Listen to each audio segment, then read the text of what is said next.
Shalom, salam sejahtera untuk kita semua. Dewan juri yang saya hormati, izinkan saya memperkenalkan diri. Perkenalkan, nama saya Yohana Caroline Loru. Saya siswa dari SMA YPPK Agustinus Kota Sorong, Provinsi Papua Barat.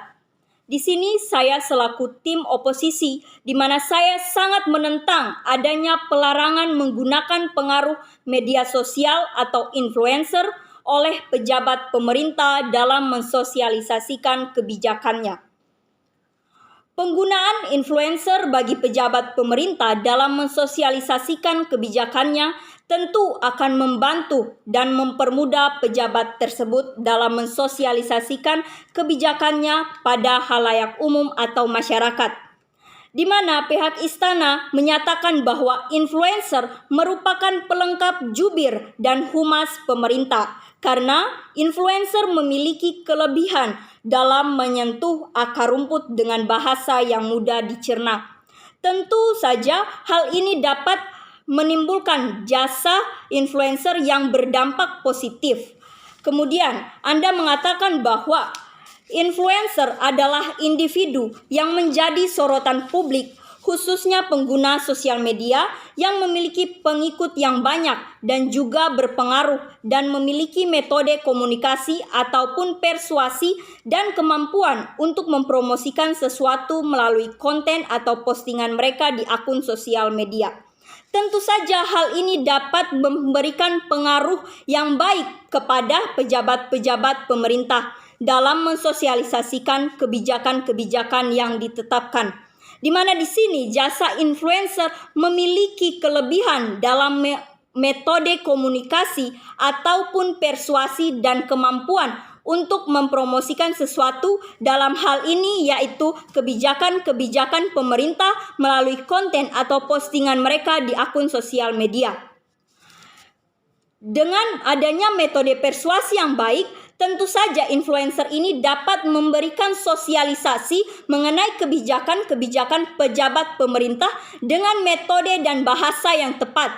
Dengan penggunaan metode dan bahasa yang tepat akan mempermudah masyarakat atau khalayak umum dalam menerima sosialisasi mengenai kebijakan-kebijakan yang ditetapkan oleh pejabat pemerintah, sehingga masyarakat akan mampu mengerti dan mengetahui kebijakan-kebijakan yang ditetapkan oleh pejabat pemerintah dan tidak akan menimbulkan pergiringan opini masyarakat tanpa adanya diskursus yang sehat. Kemudian Anda mengatakan bahwa influencer ini bukan ahli di bidangnya. Mungkin mereka hanya mengetahui sebatas ilmu pengetahuan umum dan tidak mengetahui hal yang dibahas dalam kebijakan tersebut.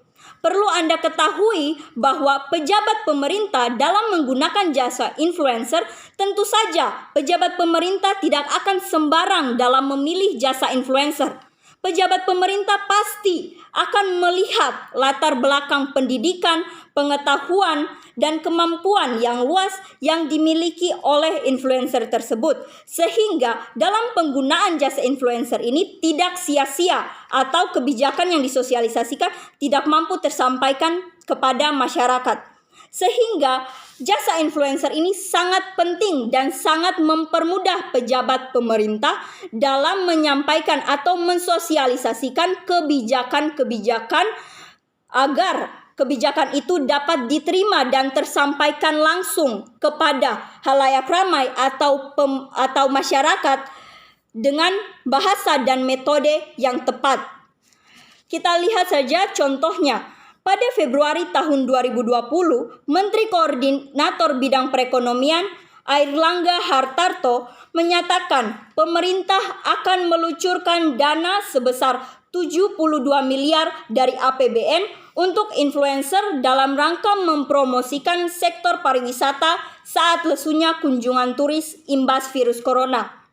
Kita tahu di masa pandemi saat ini, sektor pariwisata mengalami penurunan drastis, sehingga kebijakan yang dilakukan Menteri Koordinator Bidang Perekonomian dengan menggunakan jasa influencer untuk mempromosikan sektor pariwisata tentu akan membantu, di mana influencer ini memiliki pengikut yang banyak dan tidak menutup kemungkinan bahwa influencer ini memiliki pengikut yang berasal dari luar negeri.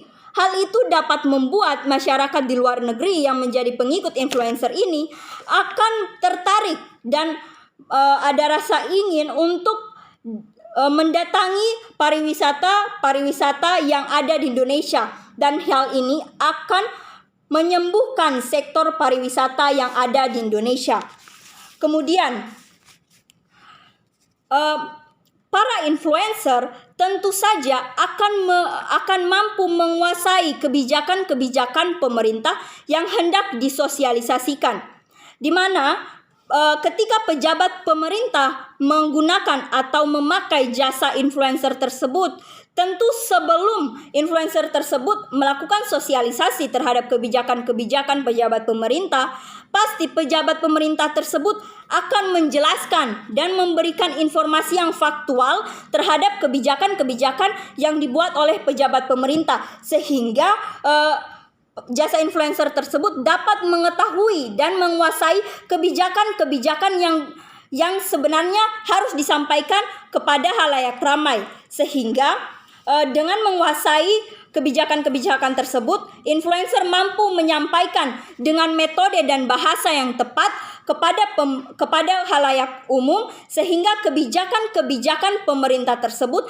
dapat tersampaikan kepada halayak umum atau masyarakat, dan mampu untuk masyarakat tersebut menerima dan mengerti dan mengetahui kebijakan-kebijakan yang disosialisasikan oleh influencer tersebut.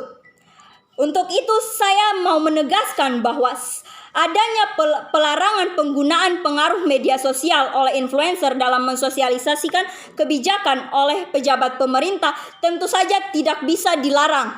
Oleh karena itu, saya mendukung adanya penggunaan pengaruh media sosial atau influencer dalam mensosialisasikan kebijakan. Terima kasih.